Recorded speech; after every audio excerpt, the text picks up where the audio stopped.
Мен Россиянын сатып алушыларынан сүйлөсөм айтат, силердин тигүүчүлөрүңөрдүн деңгээли Өзбекстандан 3 есе 5 есе өйдө дейт. 3 есе 5 есе өйдө дейт. Силерден тигилген кийимдердин сапаттары абдан өйдө дейт. Бул жана европалык стандартка жетип калган дейт. Ана мен өзүмдүн убагында айттым эле, биз эми башка бир сегментке чыгышыбыз керек да. Жана майка, ич кийим тикпей, анан жанагындай кымбатыраак, баалуулаак кийимдерди тигишибиз керек. Ана сөзүмдүн акырында мындайда, мына биз Таможенный союзга киргенде көп учурларда ар түрдүү саясатта болуп кетет, депутаттардын ичинде да бар, жана блогерлер бар, туура эмес сүйлөп коюшат да.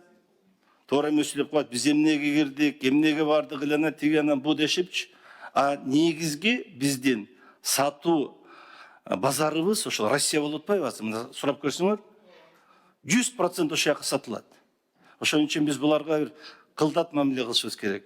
Акырында эми Орусияда согуш болуп атат. Алар бюджети абдан ылдый түштү, анткени нефть, газ түштү. Ошон үчүн мурун көз жумуп аткан багыттарга булар азыр аябай катуу тартипти киргизди. Ошонун ичинде жанагы товарларды киргизгенгечи, НДСтерди мурун НДС алчу эмес да. Мурун баары эле жөнүнө сата берчү. Биз ошондо туура түшүнүбүз керек дагы, анан кийин жанагы акырында айтайын дегеним, биз өзүбүздүн ички тартибибиз болуш керек, тарбиябыз болуш керек да. Эгерде биз бардык товарларды туура каттап, туура жолдомосун берсек, алар жеңилирээк өтөт.